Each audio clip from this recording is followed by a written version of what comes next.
नमस्कार। एक बार फिर से आप सभी का बहुत बहुत स्वागत है परीक्षा वर्ल्ड के इस यूट्यूब चैनल में। दोस्तों, ग्राम समाज व विकास की जो हमने 50 सबसे बेहतरीन प्रश्नों की सीरीज को शुरू किया है, उसका जो पार्ट 2 है उसको आज हम यहाँ पे कंप्लीट करने जा रहे हैं। इसका पार्ट 1 मैंने ऑलरेडी अपलोड कर दिया है। पार्ट 1 में मैंने 50 इंपॉर्टेंट प्रश्नों को कवर किया था, तथा पार्ट 2 में हम फिर से 50 यहाँ पे प्रश्नों को देखने जा रहे हैं। तो चलिए बिना किसी देरी के आज के सेशन को शुरू करते हैं। तो पहला प्रश्न आपके सामने है, राष्ट्रीय ग्रामीण स्वास्थ्य मिशन का शुभारंभ कब किया गया था? इंपॉर्टेंट है। तो राष्ट्रीय ग्रामीण स्वास्थ्य मिशन की शुरुआत की गई थी आपकी 12 अप्रैल 2005 को। ऑप्शन आपका डी यहाँ पे बिल्कुल सही हो जाएगा। राष्ट्रीय ग्रामीण स्वास्थ्य मिशन की शुरुआत आपकी हुई थी 12 अप्रैल 2005 को। ऑप्शन आपका डी यहाँ पे बिल्कुल सही है। राष्ट्रीय कृषि बीमा योजना कब प्रारंभ की गई थी? इंपॉर्टेंट है। तो राष्ट्रीय कृषि बीमा योजना आपकी 1999 से लेकर 2000 के मध्य शुरू की गई थी। तो राइट आंसर आपका क्या हो जाएगा? ऑप्शन ए जो है आपका यहाँ पे बिल्कुल सही जवाब हो जाएगा। अगला महत्वपूर्ण प्रश्न आपके सामने है, 1 मीटर में कितना इंच होता है? आपसे पूछा जा रहा है। तो 1 मीटर में आपका कितना इंच हो जाएगा? तो 39.4 इंच होता है आपका 1 मीटर में। तो ऑप्शन आपका ए यहाँ पे बिल्कुल सही हो जाएगा। वहीं 1 मीटर में कितना सेंटीमीटर होता है? तो 1 मीटर में आपका 100 सेंटीमीटर होता है। तो ये मान भी आपको याद रखना है। राइट आंसर आपका क्या हो जाएगा? 39.4 सेंटीमीटर। सॉरी, 4 यहाँ पे 1 मीटर में कितना इंच पूछा गया है ना, तो 39.4 इंच आपका राइट आंसर हो जाएगा। अगला प्रश्न आपके सामने, चकबंदी किसे कहा जाता है? आपसे पूछा जा रहा है कि जो चकबंदी है वो हम किसे कहते हैं। तो आपके जो खेत होते हैं जो जगह जगह पर छोटे छोटे टुकड़ों में विभाजित होते हैं, इन छोटे छोटे टुकड़ों को मिलाकर एक ही जगह पर इकट्ठा कर देना। तो जैसे उस खेतों को जो है एक ही जगह पर इकट्ठा करने से उन खेतों की जो आकार है, जोत का आकार, वो बढ़ जाता है। इसी प्रक्रिया को हम कहते हैं चकबंदी। यानी कि जो आपके खेत होते हैं, जो किसान होते हैं, किसानों के खेत, कोई खेत आपका यहाँ पे पड़ा हुआ है, कोई खेत इतनी दूरी पर है, कोई खेत इतनी दूरी पर है। तो इस प्रकार से खेती करने में किसानों को बहुत ज़्यादा समस्याएं आती हैं। समस्या के अलावा समय का भी नुकसान होता है, धन का भी नुकसान होता है। तो इस समय के नुकसान को बचाने के लिए, धन के नुकसान को बचाने के लिए जो है चकबंदी प्रक्रिया को शुरू किया गया था। इस चकबंदी प्रक्रिया में किया क्या गया था कि जो खेत के आकार जो थे, जो जगह जगह पर फैले हुए थे जो खेत किसानों के, उनको जो है एक ही जगह पर लाकर इकट्ठा कर दिया गया। तो इसी प्रक्रिया को जो है हम चकबंदी के नाम से जानते हैं। तथा चकबंदी के माध्यम से जो खेतों का आकार था वह बढ़ गया, और जिसकी मदद से जो पैदावार थी उसमें भी बढ़ोतरी देखने को मिली, और किसानों का जो समय था वो भी बच गया, और उनके धन का जो नुकसान होता था, जगह जगह खेत फैले हुए थे जो, उनसे जो धन का नुकसान होता था वो भी बच गया। तो इसका राइट आंसर आपका क्या हो जाएगा? खेतों को टुकड़ों में विभक्त होने से रोकना तथा उनको एक जगह पर संचयित करना। तो ऑप्शन आपका जो यहाँ पे डी है बिल्कुल सही हो जाएगा। खेती को टुकड़ों में विभक्त होने से रोकना और उनको संचयित करने की जो प्रक्रिया होती है उसको हम चकबंदी कहते हैं। यानी कि ऑप्शन आपका जो डी है यहाँ पे बिल्कुल सही हो जाएगा। अगला प्रश्न आपके सामने है, धरातल पर मापी गई 36 दूरियां, कोणों एवं ऊंचाइयों को मानचित्र पर प्रदर्शित करने की कला को क्या कहा जाता है? इंपॉर्टेंट है। तो धरातल पर मापी गई 36 दूरियां, कोणों एवं आपकी ऊंचाइयों को मानचित्र पर प्रदर्शित करने की कला को हम सर्वेक्षण कला कहते हैं। यानी कि ऑप्शन आपका जो बी है यहाँ पे बिल्कुल सही हो जाएगा, सर्वेक्षण कला। तो इसके बारे में आप याद रखिएगा। ग्रामीण क्षेत्रों में पेयजल हेतु केंद्र द्वारा स्वजल धारा कार्यक्रम की शुरुआत कब की गई थी? तो स्वजल धारा कार्यक्रम की आपकी शुरुआत कब हुई थी? इंपॉर्टेंट है, डायरेक्टली आपसे एग्जाम में यह प्रश्न पूछा जा सकता है। तो इसकी शुरुआत हुई थी 25 दिसंबर 2002 को। राइट आंसर आपका क्या हो जाएगा? ऑप्शन डी, 25 दिसंबर 2002 को आपकी शुरू हुई थी स्वजल धारा कार्यक्रम। यानी कि ऑप्शन आपका बी यहाँ पे बिल्कुल सही है। अगला प्रश्न आपके सामने है, आदर्श सेवाग्राम योजना की शुरुआत किस गांव से की गई थी? तो मद्रास में एक गांव था जिसका नाम था श्री सुंदरम। यहीं से जो है आपकी आदर्श सेवाग्राम योजना की शुरुआत की गई थी। तो श्री सुंदरम आपका राइट आंसर हो जाएगा, ऑप्शन ए। तो इसे आप याद कर लीजिएगा। तथा यह जो आदर्श सेवाग्राम योजना थी इसकी शुरुआत जो है 1903 में की गई थी, 1903 में। तो इसके बारे में भी आप याद रखिएगा। तथा 1903 में जो है आदर्श सेवाग्राम योजना को प्रारंभ किसने किया था, यह भी आपसे एग्जाम में पूछा जा सकता है। तो इसको प्रारंभ किया गया था सर डेनियल हैमिल्टन के द्वारा। इसे भी आप याद रखिएगा, यहाँ पे डेनियल हैमिल्टन कर लीजिए आप। तो सर डेनियल हैमिल्टन के द्वारा जो है 1903 में इस योजना को शुरू किया गया था, जिसका नाम था आदर्श ग्राम योजना। कहाँ से, तो मद्रास के श्री सुंदरम गांव से। तो ऑप्शन आपका ए यहाँ पे बिल्कुल सही है।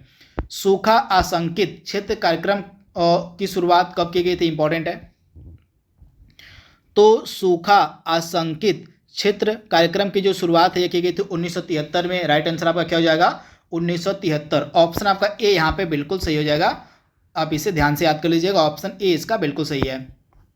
भूमि की पैमाइश यानी कि भूमि का जो नाप है यह किस विभाग के द्वारा किया जाता है, तो आपका भूमि का जो नाप होता है यह आपका राजस्व विभाग करता है, यानी कि ऑप्शन आपका बी यहाँ पे बिल्कुल सही हो जाएगा। राजस्व विभाग के द्वारा भूमि की पैमाइश की जाती है। तो ऑप्शन आपका जो बी है यहाँ पे बिल्कुल सही है। भारत में पशु कल्याण बोर्ड का मुख्यालय यहाँ पे आपसे पूछा गया है कहाँ पर है, तो भारत में पशु कल्याण बोर्ड का हेडक्वार्टर आपको मिलेगा चेन्नई में। ऑप्शन आपका जो यहाँ पे डी है बिल्कुल सही हो जाएगा। पशु कल्याण बोर्ड का हेडक्वार्टर आपको मिलेगा चेन्नई में। तो ऑप्शन आपका डी यहाँ पे बिल्कुल सही जवाब हो जाएगा। अगला महत्वपूर्ण प्रश्न आपके सामने है, वर्तमान में उत्तर प्रदेश में ग्राम पंचायतों की यहाँ पे संख्या पूछी गई है, इंपॉर्टेंट है। तो यहाँ पे मैंने डेटा अपलोड किया हुआ है उत्तर प्रदेश पंचायती राज विभाग की जो ऑफिशियल वेबसाइट है, यहाँ पे आप देख रहे हैं उसके अनुसार ये डेटा आपका है। तो यहाँ पे आप देख रहे हैं यहाँ पे ग्राम पंचायतें उत्तर प्रदेश में कितनी है, तो यहाँ पे ऑप्शन आपका कौन सा है, यहाँ पे हाँ ग्राम पंचायत वाला ये है ना, तो 58,189 58,000 यहाँ पे 58,189 टोटल जो है आपकी ग्राम पंचायतें हैं। कहाँ पर, तो आपकी उत्तर प्रदेश में। तो ये डेटा आपको याद रखना है, भूलना नहीं है। आपसे एग्जाम में ग्राम पंचायतों की संख्या यूपी में कितनी है पूछी जा सकती है। तो ऑफिशियल वेबसाइट के अनुसार मैं आपको डेटा बता रहा हूँ 58,189, यानी कि ऑप्शन आपका यहाँ पे क्या सही हो जाएगा, ऑप्शन आपका जो यहाँ पे डी वाला है बिल्कुल सही हो जाएगा। ऑप्शन सी वाला जो आपका बिल्कुल सही हो जाएगा, इसको आप जरूर नोट डाउन कर लीजिएगा। वर्तमान में ग्रामीण विकास एवं पंचायती राज मंत्री हमारे कौन है, तो गिरिराज सिंह। ऑप्शन आपका जो यहाँ पे ए है बिल्कुल सही हो जाएगा। जो गिरिराज सिंह है ये वर्तमान में ग्रामीण विकास व पंचायती राज मंत्री हैं। तो ऑप्शन आपका ए यहाँ पे बिल्कुल सही जवाब हो जाएगा, गिरिराज सिंह। इंपॉर्टेंट प्रश्न अगला आपके सामने है, उत्तर प्रदेश का जो लिंगानुपात था यह 2001 में जो था आपका 898 था। तो आपको बताना है कि यह लिंगानुपात 898 से बढ़कर 2011 में कितना हो गया था। इंपॉर्टेंट प्रश्न। तो 2011 की जनगणना के अनुसार उत्तर प्रदेश का जो आपका लिंगानुपात है वो 912 है, यानी कि ऑप्शन आपका यहाँ पे जो बी है बिल्कुल सही हो जाएगा 912, यानी कि ऑप्शन आपका बी यहाँ पे बिल्कुल सही जवाब हो जाएगा। इसके बारे में आप याद कर लीजिएगा, ऑप्शन आपका बी यहाँ पे बिल्कुल सही है। वहीं उत्तर प्रदेश में सर्वाधिक लिंगानुपात वाला जिला कौन सा है, तो जौनपुर में सर्वाधिक लिंगानुपात है, तो इसके बारे में भी आप याद रखिएगा। वहीं सबसे कम लिंगानुपात वाला जिला कौन सा है, तो गौतम बुद्ध नगर। गौतम बुद्ध नगर में सबसे कम लिंगानुपात है और सबसे ज़्यादा लिंगानुपात आपका है जौनपुर में। तथा 2011 के सेंसस के अनुसार आपका उत्तर प्रदेश का लिंगानुपात है 912। तो इसके बारे में आपको याद रखना है। जमाबंदी से क्या तात्पर्य है, आपसे पूछा गया है। तो जमाबंदी से आपका तात्पर्य क्या हो जाएगा तो राइट आंसर आपका क्या हो जाएगा, भू अधिकारों के प्रलेख से संबंधित है आपका जमाबंदी, यानी कि ऑप्शन आपका जो यहाँ पे बी है बिल्कुल सही हो जाएगा। जमाबंदी का मतलब क्या होता है, भू अधिकारों के प्रलेख से, यानी कि ऑप्शन आपका बी यहाँ पे बिल्कुल सही है। अगला प्रश्न आपके सामने है, मध्य भारत में 1 बीघा में जो है कितना हेक्टेयर होता है, आपसे पूछा जा रहा है कि जो मध्य भारत होता है उसमें मध्य भारत में 1 बीघे में कितना हेक्टेयर होता है। इंपॉर्टेंट प्रश्न। तो आपका जो मध्य भारत है, मध्य भारत में 1 बीघा में कितना हेक्टेयर होता है, तो 0.2529 हेक्टेयर। कितना राइट आंसर आपका क्या हो जाएगा, 0.2529 हेक्टेयर होता है। तो राइट आंसर आपका क्या हो जाएगा, ऑप्शन जो आपका यहाँ पे और डी वाला है, इसको आप याद कर लीजिएगा। मध्य भारत में 1 बीघा में आपका 0.2529 हेक्टेयर होता है। तो ये डेटा आपको याद रखना है। राइट आंसर आपका क्या हो जाएगा, ऑप्शन जो आपका यहाँ पे डी वाला है बिल्कुल सही हो जाएगा। अगला प्रश्न आपके सामने है, एक ग्राम पंचायत में ग्राम वार्डों से चुने गए कितने सदस्य होते हैं जिन्हें हम पंच कहते हैं। इंपॉर्टेंट है। तो एक ग्राम पंचायत में ग्राम वार्डों से चुने गए सदस्य कितने होते हैं? तो 7 से लेकर 17, 7 से लेकर 17 सदस्य होते हैं, जिनको हम पंच के नाम से जानते हैं। तो राइट आंसर आपका क्या हो जाएगा? 7 से लेकर 17। ऑप्शन आपका जो यहाँ पे बी वाला है बिल्कुल सही हो जाएगा। इसके बारे में याद कर लीजिएगा, 7 से लेकर 17 सदस्यों को जो है पंच कहा जाता है। तो राइट आंसर आपका क्या हो जाएगा? ऑप्शन बी यहाँ पे बिल्कुल सही है। अगला प्रश्न आपके सामने है, उत्तर प्रदेश में एक वर्ष में न्यूनतम कितनी ग्राम सभा की बैठक होनी चाहिए? इंपॉर्टेंट है।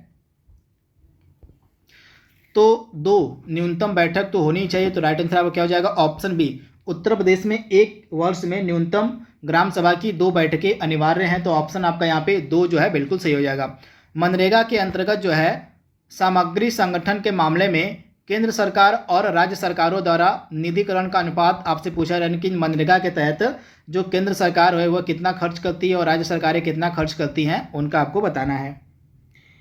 तो मनरेगा के अंतर्गत सामग्री संगठन के मामले में केंद्र सरकार और राज्य सरकारोों का निधिकरण का अनुपात है कितना? तो 75 संबंधी 25 का, 75 संबंधी 25 का अनुपात है केंद्र और राज्य सरकारों के। इसमें से 75% आपकी केंद्र सरकार वहन करती है और 25% आपकी राज्य सरकारें वहन करती हैं। तो इनके बारे में आप याद रखिएगा, ऑप्शन आपका यहाँ पे जो डी वाला है बिल्कुल सही हो जाएगा, 75 संबंधी 25। अगला प्रश्न आपके सामने है, मिड डे मील कार्यक्रम के अंतर्गत विद्यालय स्तर पर बच्चों के न्यून भार की प्रतिशतता का आकलन किस आवृत्ति पर किया जाना चाहिए? इंपॉर्टेंट है। तो बच्चों के न्यून भार की प्रतिशतता का जो आकलन है वह किस आधार पर होता है? इंपॉर्टेंट है। तो इसका राइट आंसर हमारा क्या हो जाएगा? यहाँ पे अर्ध वार्षिक हो जाएगा। राइट आंसर आपका हो जाएगा option A. Mid day meal कार्यक्रम के मतलब अंतर्गत जो है विद्यालय स्तर पर बच्चों के न्यून भार की प्रतिशतता का जो आकलन है वह अर्ध वार्षिक आधार पर होता है। तो ऑप्शन आपका बी यहाँ पे बिल्कुल सही है। चलिए आप हमें कमेंट बॉक्स में बताइए कि मिड डे मील कार्यक्रम का नाम हाल ही में बदलकर क्या कर दिया गया है और इस मिड डे मील कार्यक्रम की जो शुरुआत है यह किस वर्ष में की गई थी? इन दोनों प्रश्नों का आपको जवाब देना है कमेंट बॉक्स में। उत्तर प्रदेश में प्रचलित धरातल की माप में से कौन सा सही नहीं? आपको उसकी पहचान करने की, इसमें से कौन सा धरातल का जो माप है वह उत्तर प्रदेश में प्रचलित नहीं है? इंपॉर्टेंट प्रश्न। तो 20 बिस्सा में 1 बीघा होता है, बिल्कुल सही है। यह माप आपका उत्तर प्रदेश में प्रचलित है। 20 बिस्सा में जो है आपका 1 बीघा होता है और 1 बीघा में आपका 55 × 55 गज होता है, बिल्कुल सही है। 20 कचवांशी में आपका 1 बिस्वांशी होता है, यह भी आपका बिल्कुल सही है। लेकिन ऑप्शन डी जो यहाँ पे दिया गया, यहाँ पे 20 बिस्वांशी में आपका 10 बिस्सा दिया गया है, यह आपका यहाँ पे बिल्कुल गलत है। तो राइट आंसर आपका क्या हो जाएगा? ऑप्शन डी वाला जो है आपका यहाँ पे गलत दिया गया है। यहाँ पे आपका 20 बिस्वांशी में कितना होता है? तो आपका 20 बिस्वांशी में आपका 1 बिस्वा होता है। तो ये फैक्ट आपको याद रखना है। तो ऑप्शन आपका डी यहाँ पे सुमेलित नहीं था। उजाला योजना की शुरुआत कब की गई थी? इंपॉर्टेंट है। तो उजाला स्कीम जो थी आपकी, उजाला योजना जो थी, इसकी शुरुआत कब की गई थी? तो इसकी जो शुरुआत है आपकी प्रधानमंत्री नरेंद्र मोदी जी की द्वारा कहाँ से की गई थी? तो 1 मई 2015 को इसकी शुरुआत की गई थी उजाला योजना की। तो राइट आंसर आपका क्या हो जाएगा?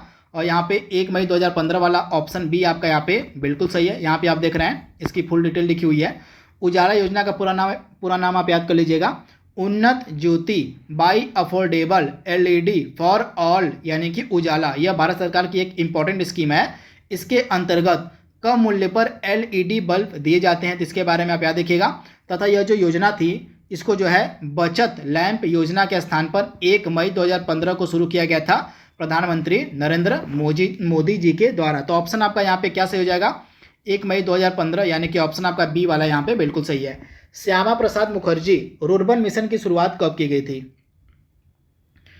तो श्यामा प्रसाद मुखर्जी रुर्बन मिशन की शुरुआत की गई थी आपकी कब? तो 21 फरवरी 2016 को। राइट आंसर आपका क्या हो जाएगा? ऑप्शन डी, 21 फरवरी 2016 को जो है आपकी श्यामा प्रसाद मुखर्जी रुर्बन मिशन की शुरुआत की गई थी। तो ऑप्शन आपका डी यहाँ पे बिल्कुल सही है। यहाँ पे आप देख रहे हैं डिटेल लिखा हुआ है, श्यामा प्रसाद मुखर्जी रुर्बन मिशन की शुरुआत 21 फरवरी 2016 को की गई थी। इसका उद्देश्य ग्रामीण क्षेत्रों को आर्थिक, सामाजिक एवं भौतिक रूप से सुदृढ़ क्षेत्रों के रूप में रूपांतरित करना था इसका मेन मोटिव। तो इसके बारे में आप याद रखिएगा। इंपॉर्टेंट प्रश्न अगला आपके सामने है, उत्तर प्रदेश में राजस्व परिषद की न्यायिक शाखा का मुख्यालय आपसे पूछा गया है कहाँ पड़ता है? तो उत्तर प्रदेश की जो न्यायिक शाखा है इसका मुख्यालय आपको कहाँ पर मिलेगा? इंपॉर्टेंट है। तो उत्तर प्रदेश की जो न्यायिक शाखा है इसका मुख्यालय आपको मिलेगा प्रयागराज, प्रयागराज में, यानी कि ऑप्शन आपका यहाँ पे ए जो है बिल्कुल सही हो जाएगा। प्रयागराज में उत्तर प्रदेश राजस्व परिषद की न्यायिक शाखा का मुख्यालय, यानी कि ऑप्शन आपका ए यहाँ पे बिल्कुल सही है। इसके बाद इसका जो प्रशासनिक मुख्यालय है राजस्व परिषद का, इसका मुख्यालय लखनऊ में मिलेगा, यानी कि न्यायिक शाखा का मुख्यालय आपका प्रयागराज में है और राजस्व परिषद की जो प्रशासनिक शाखा है उसका मुख्यालय आपको मिलेगा लखनऊ में। तो दोनों आपको याद रखना है। उत्तर प्रदेश राजस्व परिषद की स्थापना कहाँ पर की गई थी, इंपॉर्टेंट है। तो 1831 ईस्वी में, वर्ष भी आप याद देखिएगा, 1831 ईस्वी में उत्तर प्रदेश राजस्व परिषद की जो स्थापना है यह इलाहाबाद में की गई थी। तो ऑप्शन आपका ए यहाँ पे बिल्कुल सही है, इलाहाबाद में। इंपॉर्टेंट अगला प्रश्न आपके सामने, और यहाँ पे राजस्व परिषद की संरचना के संबंध में कुछ कथन दिए गए हैं। तो इसमें से आपको बताना है कि कौन सा यहाँ से कथन आपका सही है, आपको सही कथन की पहचान करनी है। तो पहला कथन क्या दिया गया है, तो इसमें एक सदस्य, इसमें एक अध्यक्ष होता है, यानी कि जो आपका राजस्व परिषद होता है इसमें अध्यक्ष की संख्या एक होती है, बिल्कुल सही है, आप इसे नोट डाउन कर लीजिएगा। इसमें 2 प्रशासनिक सदस्य होते हैं, तो प्रशासनिक सदस्यों की संख्या 2 होती है, बिल्कुल सही है। इसमें 7 न्यायिक सदस्य होते हैं, तो यह भी आपका बिल्कुल सही है कि आपके तीनों कथन दिए गए ऊपर के उत्तर प्रदेश के राजस्व परिषद के संबंध में, ये तीनों कथन आपके बिल्कुल सही हैं। उत्तर प्रदेश राजस्व परिषद में एक अध्यक्ष होता है, 2 प्रशासनिक सदस्य होते हैं और 7 न्यायिक सदस्य होते हैं। तो ये फैक्ट आपको याद रखना है। भारत में रजत क्रांति किससे संबंधित है, इंपॉर्टेंट है। तो रजत क्रांति का संबंध किससे है, तो अंडा और चिकन उत्पादन से है आपका रजत क्रांति का संबंध। तो ऑप्शन आपका डी यहाँ पे बिल्कुल सही है, अंडा और चिकन उत्पादन से। अगला प्रश्न आपके सामने है, यहाँ पे भारत मतलब शहरों के बाहर आर्थिक सुअवसर बनाने के लिए आपको बताना है कि किस मॉडल की शुरुआत शहरी आधारभूत संरचना और सेवाएं ग्रामीण केंद्र में स्थापित करने का प्रस्ताव रखता है, यानी कि वह कौन सा मॉडल है जो शहरी सुविधाओं को गाँवों तक पहुँचाने का प्रस्ताव रखता है, इंपॉर्टेंट है। तो शहरी सुविधाओं को गांवों तक पहुंचाने का जो प्रस्ताव है वह कौन सा मॉडल रखता है, तो पूरा मॉडल। ऑप्शन आपका जो यहाँ पे बी है बिल्कुल सही हो जाएगा। जो पूरा मॉडल था इसकी शुरुआत जो है शहरी सुविधाओं को गांवों तक पहुंचाने के लिए, गाँव को विकसित करने के लिए लाया गया था। तो पूरा मॉडल आपका राइट आंसर हो जाएगा, ऑप्शन बी। यहाँ पे आप देख रहे हैं पूरा मॉडल का पूरा नाम आप याद कर लीजिएगा, provision of urban amenities in rural areas, यानी कि प्रोविजन यानी कि प्रावधान, यानी कि जो आपके अर्बन एमिनिटीज यानी कि शहरी जो सुविधाएं हैं उनको गांवों तक पहुंचाना इसका मेन उद्देश्य था। तो इसे आप याद कर लीजिएगा। यहाँ पे आप देख रहे हैं पूरा का पूरा नाम भी आप याद कर लीजिएगा। पूरा जो प्रस्ताव था provision of urban amenities in rural areas, और इसको जो प्रस्तुत है किया गया था हमारे जो पूर्व राष्ट्रपति थे डॉक्टर APJ अब्दुल कलाम के द्वारा जनवरी 2003 में। तो इसे भी आप याद रखिएगा, जनवरी 2003 में डॉक्टर APJ अब्दुल कलाम के द्वारा इस पूरा मॉडल को प्रस्तुत किया गया था। तो इसके बारे में आपको याद रखना है, इंपॉर्टेंट यह प्रश्न है। अगला प्रश्न आपके सामने है, ट्राइसेम कार्यक्रम का संबंध निम्नलिखित में से किससे है। तो ट्राइसेम कार्यक्रम का संबंध आपका है स्वरोजगार हेतु ग्रामीण युवकों से, यानी कि ऑप्शन आपका बी यहाँ पे बिल्कुल सही हो जाएगा। स्वरोजगार हेतु ग्रामीण युवकों से संबंधित है आपका ट्राइसेम कार्यक्रम। इस ट्राइसेम कार्यक्रम की जो शुरुआत है 1979 में की गई थी। इसके बारे में आप याद रखिएगा, इसका पूरा नाम है एकीकृत ग्रामीण विकास कार्यक्रम। तो इसे आप याद रखिएगा, इंपॉर्टेंट है। तथा आपका जो ट्राइसेम कार्यक्रम है यह 1999 में स्वर्ण जयंती ग्राम स्वरोजगार योजना में शामिल कर लिया गया था। तो भी फैक्ट आप याद देखिएगा, जो 1979 अगस्त में आपकी ट्राइसेम योजना शुरू की गई थी और इसको जो है 1999 में स्वर्ण जयंती ग्राम स्वरोजगार योजना में शामिल कर लिया गया था। तो ये फैक्ट आपको याद रखना इंपॉर्टेंट है। तो ऑप्शन आपका यहाँ पे क्या सही हो जाएगा, स्वरोजगार हेतु ग्रामीण युवकों से संबंधित है आपकी ट्राइसेम कार्यक्रम, इंपॉर्टेंट है। अगला प्रश्न आपके सामने है, प्रधानमंत्री के द्वारा घोषित निम्नलिखित योजनाओं में से कौन सी योजना 9 मई 2015 को प्रारंभ नहीं की गई थी। इंपॉर्टेंट स्कीम आपको बताना है कि इसमें से कौन सी जो स्कीम है वो 9 मई 2015 को शुरू नहीं की गई थी। तो इसमें से आपकी जो अटल पेंशन योजना थी यह 9 मई 2015 को शुरू की गई थी। जीवन सुरक्षा योजना आपकी 9 मई 2015 को शुरू की गई थी और इसके बाद जीवन ज्योति बीमा योजना भी आपकी 9 मई 2015 को ही शुरू की गई थी। लेकिन आपकी जो प्रधानमंत्री आवास योजना थी यह 9 मई को शुरू नहीं की गई थी। तो इसके बारे में आप याद देखिएगा, ऑप्शन आपका डी यहाँ पे बिल्कुल सही हो जाएगा। तो यहाँ पे जो 9 मई 2015 को ये तीनों योजनाएं शुरू की गई हैं, आइए इनके बारे में 1 बाय 1 करके बात कर लेते हैं। तो सबसे पहले ये बात करते हैं अटल पेंशन योजना के बारे में। तो अटल पेंशन योजना की शुरुआत 9 मई 2015 को की गई थी। इसका संचालन करता है PFRDA करता है, तथा इसके पात्र कौन से आयु के लोग हैं, तो 18 से लेकर 40 वर्ष के जो लोग हैं ये इसके पात्र हैं। यह जो स्कीम थी अटल पेंशन योजना, यह अनऑर्गेनाइज सेक्टर यानी कि असंगठित क्षेत्र के लिए शुरू की गई थी, तथा इसमें जो है 1,000 रुपये से लेके 5,000 रुपये तक प्रति माह पेंशन का प्रावधान है, इंपॉर्टेंट है। तथा भारत सरकार जो है अभिदाता के अंशदान का 50% या 1,000 जो भी कम हो उसका अंशदान करती है इस अटल पेंशन योजना में, तो इंपॉर्टेंट स्कीम है। इसके बाद प्रधानमंत्री जीवन ज्योति बीमा योजना की अगर हम बात करें तो प्रधानमंत्री जीवन ज्योति बीमा योजना के पात्र कौन से लोग हैं, तो 18 से लेके 50 वर्ष आयु के जो लोग हैं ये इस जीवन ज्योति बीमा योजना के पात्र हैं। और इस योजना की जो परिपक्वता है वो 55 वर्ष के बाद हो जाती है, तथा इसका प्रीमियम की राशि आपकी 330 रुपये प्रति वर्ष है, यानी कि वार्षिक इसकी प्रीमियम की राशि है कितनी, तो 330 रुपये। तथा इसमें जो है ऑटो डेबिट के द्वारा पैसे काट लिए जाते हैं इस स्कीम में जिसका नाम है जीवन ज्योति बीमा योजना। तथा किसी भी कारणवश अभिदाता की मृत्यु के बाद जीवन बीमा की जो राशि होती है 2 लाख रुपए वह उसके परिवार को दे दी जाती है। तो इस स्कीम का नाम आपका है प्रधानमंत्री जीवन ज्योति बीमा योजना। तो इसके बारे में आप याद रखिएगा। इसके बाद एक स्कीम आपकी बच गई है जिसको मैं आपको ओरली बता देता हूं, और कौन सी बची है, जीवन सुरक्षा यानी कि प्रधानमंत्री जीवन सुरक्षा योजना। इसकी भी शुरुआत जो है 9 मई 2015 को की गई थी, और इसमें जो है प्रीमियम की राशि आपकी 12 रुपये वार्षिक है। 12 रुपये वार्षिक जो है प्रधानमंत्री जीवन सुरक्षा योजना की प्रीमियम की राशि, इंपॉर्टेंट नोट डाउन कर लीजिएगा। तथा इसमें भी क्या प्रावधान है कि दुर्घटना से मृत्यु और अस्थायी निःशक्तता की अवस्था में बीमा की जो राशि होगी 2 लाख रुपए वह अभिदाता के परिवार को दे दी जाएगी। तो ये फैक्ट आपको याद रखना है। तथा जीवन सुरक्षा योजना में जो है किस आयु के लोग पात्र हैं, तो 18 से लेकर 70 वर्ष के जो लोग होंगे ये पात्र होंगे प्रधानमंत्री जीवन सुरक्षा योजना के। तो इसके बारे में आप याद रखिएगा, इंपॉर्टेंट यह स्कीम है। अगला प्रश्न आपके सामने है, स्वच्छ भारत अभियान जिसमें आम सफाई के साथ बड़ी संख्या में शौचालयों का निर्माण होना था, इसका शुभारंभ कब किया गया था, इंपॉर्टेंट है। तो स्वच्छ भारत अभियान का शुभारंभ किया गया था 2 अक्टूबर 2014 को, इंपॉर्टेंट है। ऑप्शन आपका यहाँ पे जो डी है बिल्कुल सही हो जाएगा, 2 अक्टूबर 2014 को, इंपॉर्टेंट है। अगला प्रश्न आपके सामने है, वित्तीय समावेशन के उद्देश्य से लागू की जाने वाली जनधन योजना जिसकी घोषणा प्रधानमंत्री के द्वारा स्वतंत्रता दिवस यानी कि 15 अगस्त 2014 को की गई थी। तो आपको बताना कि आधिकारिक तौर पर आपकी जो जनधन योजना थी कब प्रारंभ की गई थी।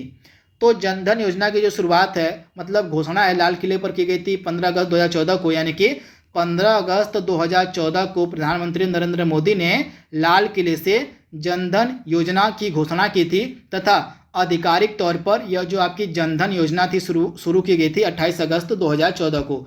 तो ये फैक्ट आपको याद रखना है, 15 अगस्त 2014 को इसकी घोषणा की गई और आधिकारिक तौर पर जनधन योजना आपकी 28 अगस्त 2014 को शुरू होती है। तो ये फैक्ट आपको याद रखना है, इंपॉर्टेंट है।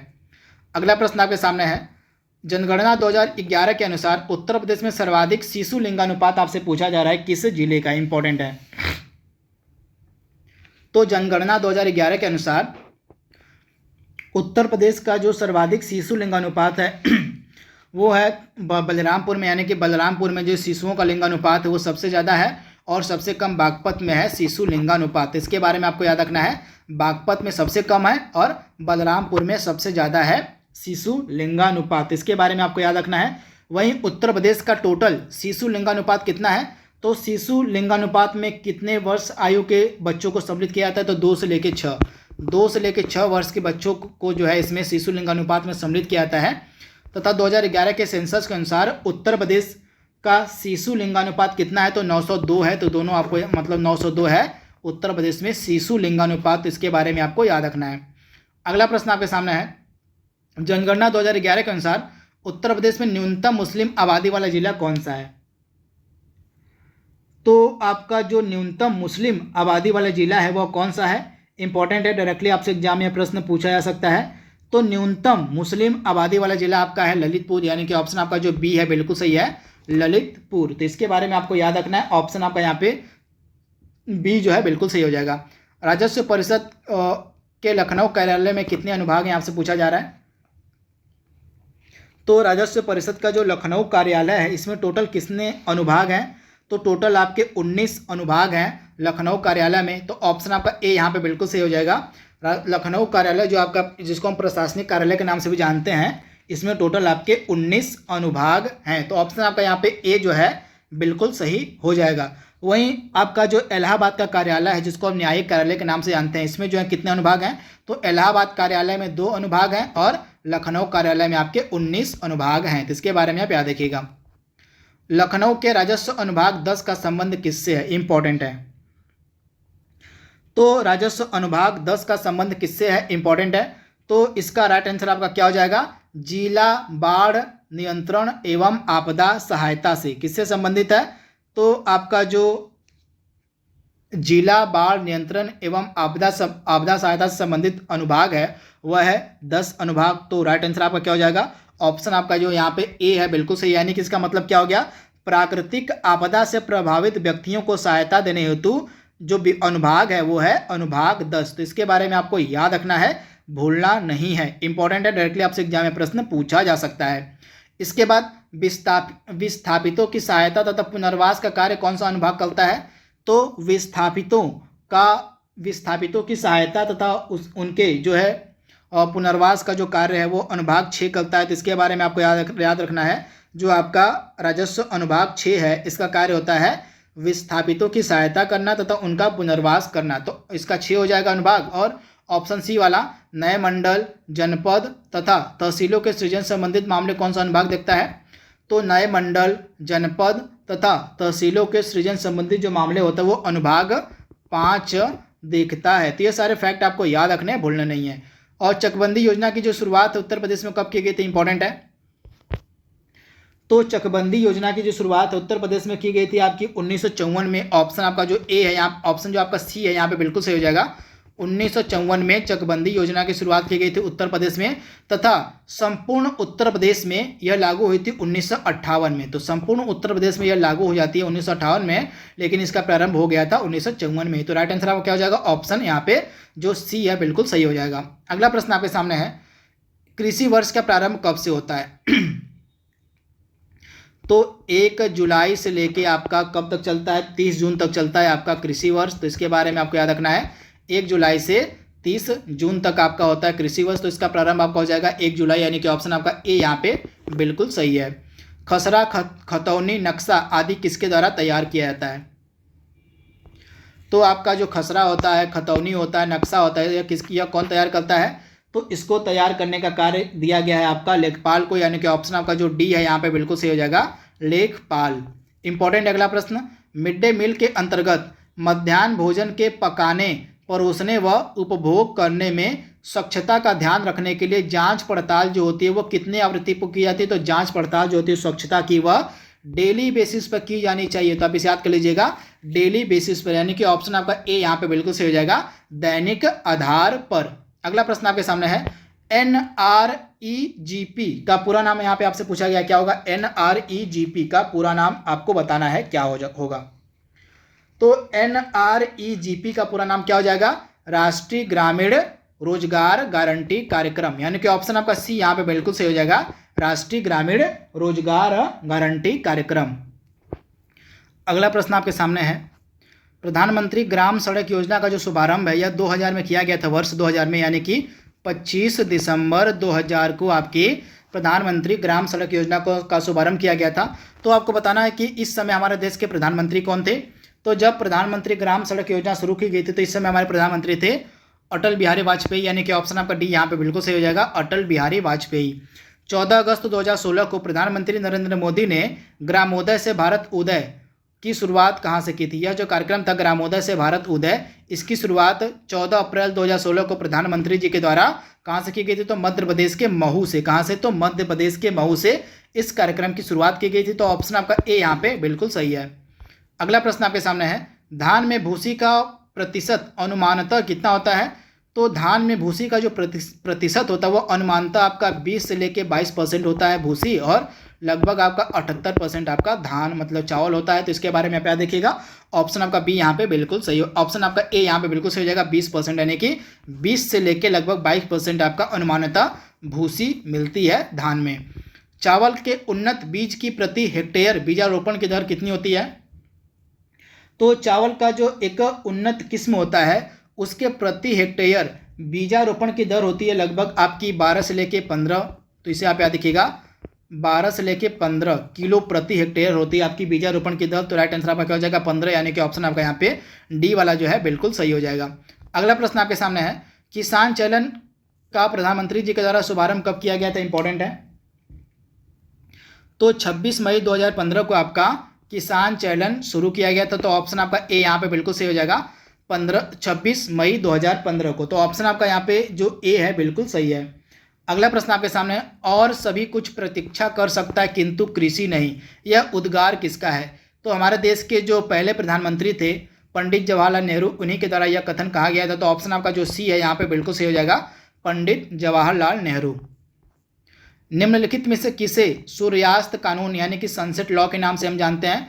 तो आपका सनसेट लॉ कहलाता है अस्थाई बंदोबस्त, यानी कि ऑप्शन आपका जो ए है यहाँ पे बिल्कुल सही हो जाएगा। जो अस्थाई बंदोबस्त होता है इसको हम सनसेट लॉ के नाम से भी जानते हैं, तथा अस्थाई बंदोबस्त की जो शुरुआत की गई थी कॉर्नवालिस के द्वारा। कब की गई थी, तो कॉर्नवालिस के द्वारा 1793 में आपकी अस्थाई बंदोबस्त की शुरुआत की गई थी, तथा इसी अस्थाई बंदोबस्त को हम सनसेट लॉ के नाम से भी जानते हैं। तो इसके बारे में आपको याद रखना है। चलिए अगले प्रश्न का आप जवाब दीजिए हमें कि कैप्टन रीड का जो संबंध है निम्नलिखित में से किस बंदोबस्त से था कैप्टन रीड का संबंध, तथा इसके साथ एक और व्यक्ति थे जिन्होंने मिलकर इस बंदोबस्त को शुरू किया था। तो पूरे डिटेल में इस प्रश्न का आपको जवाब देना है कि इसका राइट आंसर क्या हो जाएगा। अगला प्रश्न आपके सामने है, शाहजहानी जरीब की कुल लंबाई आपसे पूछी गई है कितनी होती है। तो शाहजहानी जरीब की कुल लंबाई होती है 165 फीट। राइट आंसर आपका क्या हो जाएगा 165 फीट, यानी कि ऑप्शन आपका बी यहाँ पे बिल्कुल सही है। कैडस्ट्रल सर्वेक्षण में भूमापन किसके अंतर्गत किया जाता है। तो आपका जो कैडस्ट्रल सर्वेक्षण होता है इसमें भूमापन आपका गंटर जरीब के जरिए होता है। गंटर जरीब किसके जरिए, तो गंटर जरीब के जरिए जो है कैडस्ट्रल सर्वेक्षण में भूमापन होता है। तो ऑप्शन आपका ए यहाँ पे बिल्कुल सही हो जाएगा। तो दोस्तों इस तरह से आपका जो टॉप एमसीक्यूज का पार्ट सेकेंड था उसको हमने यहाँ पे कंप्लीट कर लिया है। आई होप यह सीरीज आपको पसंद आ रही होगी। तो आज के लिए बस इतना ही। Thank you, thanks for watching, thank you.